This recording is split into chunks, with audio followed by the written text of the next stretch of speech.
हम निशानदेही करते रहे, लेकिन खान साहब भी उस वक्त किसी की बात सुनते नहीं थे। उस 17 जो थे वो काउंसलर नहीं जीत सकते थे MKM वाले, अवाम उन्हें बहुत बुरी तरह मुस्तरद कर चुकी थी। उनको कौमी असम्बली का मेंबर बना दिया गया घर रसूल करीम। गुज़श्ता रोज़ आपसे काफ़ी दिनों बाद मुलाकात हुई थी, लोगों ने बड़ी दुआएं दी हैं। अल्लाह उनकी दुआएं मेरे हक़ में और मेरी दुआएं आपके हक़ में कबूल फरमाए, और रमज़ान मुबारक के इस आखिरी अशरे में हम सब पे अपनी रहमतें बरकतें नाज़िल फरमाए। गुज़श्ता रोज़ मैंने जजेस के बारे में जो मसला इस वक्त पूरे मुल्क में उठा हुआ है उसके बारे में गुज़ारिशात पेश की थी। 6 जजेस जो हैं वो तकरीबन साल 1.5 साल से शिकायत कर रहे थे। पता ये चला कि उन्होंने अपने चीफ़ जस्टिस को भी शिकायत की, उसने भी कहा मैं बात कर लूँगा। चीफ़ जस्टिस बंदयाल को भी शिकायत की, फिर काजी फ़ायज़ ईसा को भी शिकायत की, लेकिन कोई उनकी सुनवाई नहीं कहीं भी हुई। वो सिलसिला जो जिसकी उनको शिकायत थी वो उसी तरह मुसलसल चलता रहा। अब जब बात हद से गुज़र गई तो एक रुकनी कमीशन बनाया, वो कमीशन ने जवाब दे दिया जस्टिस तसद्दुक़ जिलानी साहब ने, रिटायर्ड जस्टिस साहब ने, कि ये मेरे बस का काम नहीं। और सुना ये है कि सबसे पहले मसला उनके साथ ये हुआ कि उन्होंने फुल कोर्ट जो मशावरत के लिए बेंच बैठा था उसके कमेंट्स मांगे कि मिनट्स हमें दें जो कुछ वहाँ हुआ है, जो गुफ्तगू हुई है, लेकिन काजी ने इनकार कर दिया देने से। सुप्रीम कोर्ट बमाना काजी फ़ायज़ ईसा साहब खुल्म खुला सहूलतकार हैं। उन्होंने एक निज़ाम चलते हुए का बेड़ा गर्क करके उस निज़ाम को तहस नहस किया है, और अब वो बचाने के लिए आखिरी कोशिशें भी, यानी उनका मिलना तारड़ से, नज़ीर तारड़ से और शहबाज से कोई तुक नहीं बनता था। बहुत तनकीद हुई, पूरे पाकिस्तान के वकला ने इस पर तनकीद की, अवाम ने तनकीद की, हर ज़ी शऊर ने कहा कि ये काजी तो चोरों के साथ मिला हुआ है, ये क्या फ़ैसला करेगा। अब जब जस्टिस तसद्दुक़ जिलानी साहब जवाब दे गए हैं तो फ़ैसला फिर आ गया कि सुप्रीम कोर्ट ही फ़ैसला करे, क्योंकि उन 6 जजों ने लिखा भी सुप्रीम कोर्ट को ही है और उनसे आला अथॉरिटी भी सुप्रीम कोर्ट ही है। अगर उन्होंने फ़ैसले शहबाज से और नज़ीर तारड़ से करवाने थे तो उन्हें शिकायत करने की क्या ज़रूरत थी, वो तो सारा कुछ करने वाले हैं। अब आ गया चीफ़ जस्टिस के पास, फिर चीफ़ जस्टिस साहब ख़ुद ही उस बेंच के सरबराह बन बैठे। चीफ़ जस्टिस साहब अगर थोड़ा बहुत अदल व इंसाफ की आपको पास होता तो आप कहते कि भाई मैं जस्टिस मुनीब अख्तर की सरबराही में ये बेंच बना रहा हूँ और ख़ुद इस बेंच से बाहर हो रहा हूँ, या मैं फुल कोर्ट जिसका आप मुतालबा करते थे रोज़ बार बार, काजी बंदयाल के होते हुए आप जिस फुल कोर्ट का मुतालबा करते थे और बार बार उठ जाते थे बेंचों से, ख़राब करते थे उनको। अब तो आपके, मैंने कल भी अर्ज़ किया था, आपके घर का मसला आ गया, अपने इदारे को बचाने का मसला आ गया। जिस इदारे ने आपको इज़्ज़त दी, जिस इदारे ने आपको शोहरत दी, जिस इदारे ने आपको बहुत कुछ दिया, जिस इदारे की वजह से आज आप चीफ़ जस्टिस बैठे हुए हैं बन के, अब उसको बचाने का वक्त था तो आपको कुर्बानी देनी चाहिए थी, अपने मफादात की कुर्बानी देनी चाहिए थी, अपने अना की कुर्बानी देनी चाहिए थी। अपने जो मामलात आपने तय कर रखे हैं कि मैं ये करूँगा, आप ये करेंगे, मैं ये करूँगा, आप ये करेंगे, उन मामलात की भी कुर्बानी दे देनी चाहिए थी, चूँकि मसला घर का आ गया था, लेकिन आपने ऐसा नहीं किया। अब कौम इस बेंच को मानने के लिए तैयार नहीं है। मैंने रात भी कई वकीलों को सुना, वकला की एक बड़ी तादाद, कल लाहौर हाई कोर्ट में एक बड़ा कन्वेंशन हुआ वकला का, जिसमें साबिक़ सदर आरिफ अलवी और सीनियर तरीन लीडर जो थे वकला के, उन्होंने शिरकत की और उन्होंने दो टोक कहा कि हम ऐसे बेंच को भी नहीं मानते जिसकी सरबराही फ़ायज़ ईसा कर रहा है, या अगर उसने करनी है हर सूरत तो फुल कोर्ट बनाए, फुल कोर्ट का बेंच बनाए, सारे जितने जजेस हैं उनको शामिल करे और बैठ के इसका ओपन ट्रायल करे, लोगों को पता चले, जिस जिसका शिकायत में नाम आए उसे बुलाया जाए, अदालत में बुला के पूछा जाए कौन किसी दूसरे के काम में मुदाखलत कर रहा है, ताकि मुल्क में अदल व इंसाफ का बोलबाला हो सके। बहुत सारे केस अदालतों में हैं, अब ज़ाहिर है जब इतना बड़ा मसला दरपेश हो गया और ख़बरें जो आ रही थी कि लाहौर हाई कोर्ट के भी काफ़ी सारे जजेस तैयार बैठे हुए हैं ख़त लिखने के लिए, ये लिख लिया उन्होंने, देना चाहते हैं। तो जब दोनों तरफ हाई कोर्टों में जजेस में बेचैनी है, तो वो जो मुतालबा आया था कि एक तमाम जजेस का एक कन्वेंशन बुला लिया जाए और उनसे पूछा जाए किस किस के साथ क्या क्या ज़्यादती हो रही है, किस पे कितना दबाव है, क्या कहा जा रहा है। अगर ये हो जाए और उसका इजाला हो जाए और सब अपना अपना काम करें तो मेरा ख्याल है कि मुल्क के हालात चंद दिनों के अंदर अंदर सुधर जाएं। लेकिन ज़बरदस्ती करने की कोशिश की जा रही है। यानी शहबाज साहब को जिस दिन का वज़ीर आज़म बनाया गया है कि एक दिन भी मैंने नहीं देखा कि उनके चेहरे पे वज़ारत उज़्मा वाली बात उनको पता है। बल्कि बहुत सारे तो कहते हैं कि उन्होंने भी माजरत की थी, लेकिन पंजाबी में कहते हैं ना, संगी ते नौ रख के बनाया, बंदे का पुत्र बन के आराम नाल बन जा, जो असी कहने करी जा। तो वो उनको पता है मामला बहुत मुश्किल हैं। ख्वाजा आसिफ कह रहा है मुल्क दिवालिया हो चुका, हो नहीं रहा, हो चुका है।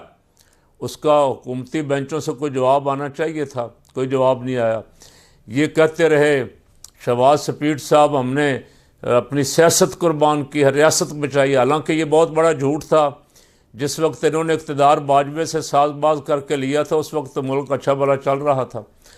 16-17 अरब डॉलर के हमारे बैंकों में रिज़र्व थे उस वक्त, जो आते आते 1-2 अरब तक आए थे और फिर कर्जे कुर्जे लेके उनको थोड़ा सा इम्प्रूव किया।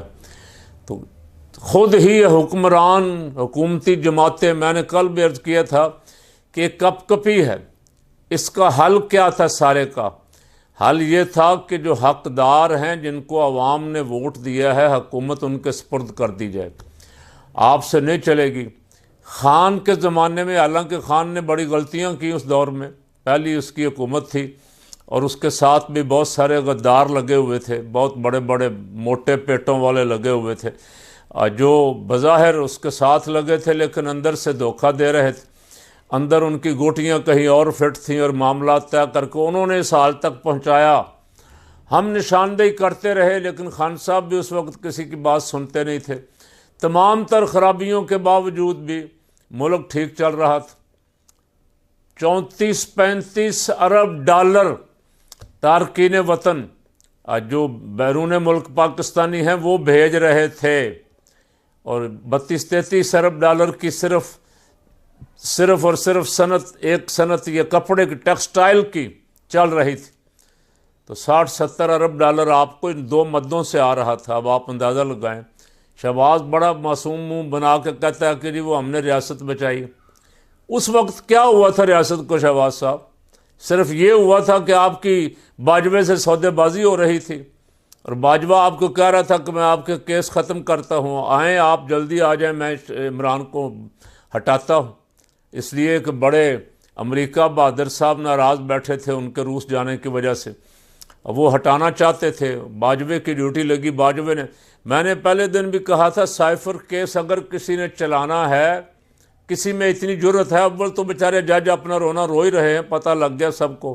पहले भी पता ही था कि जज इतनी हिम्मत नहीं करेंगे, लेकिन अगर कोई जज इतना माई का लाल था जो साइफर केस चला रहा था तो सबसे पहले तो उसे चाहिए था बाजवे को बुलाना।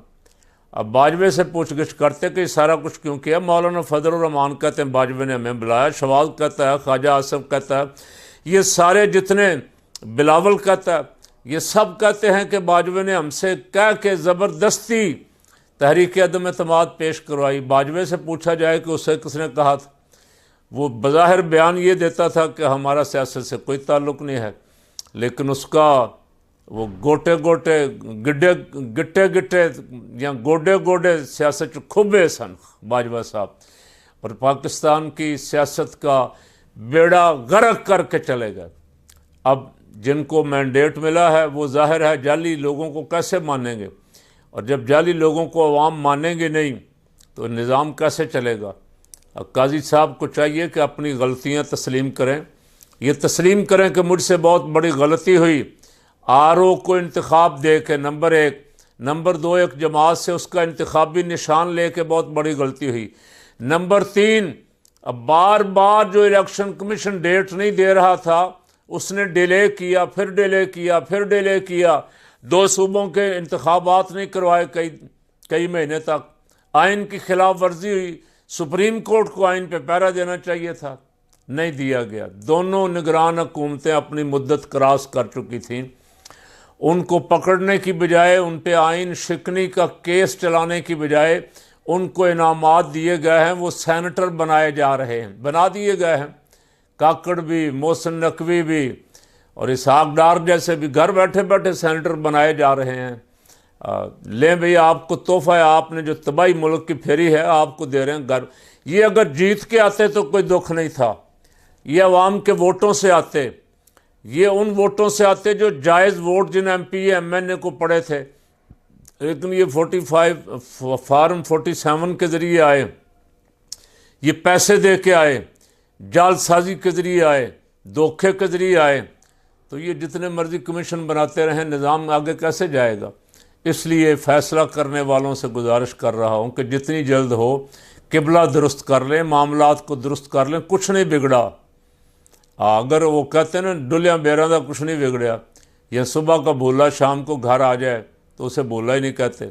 अगर मामलात को दुरुस्त कर लिया जाए, मुल्क को अवाम की राय और अवाम की मर्ज़ी के मुताबिक जिसे अवाम चाहते हैं उसे दिया जाए। चोरों को दे दिया गया, यहाँ भी दे दिया गया। कराची में वो 17 जो थे वो काउंसलर नहीं जीत सकते थे MKM वाले।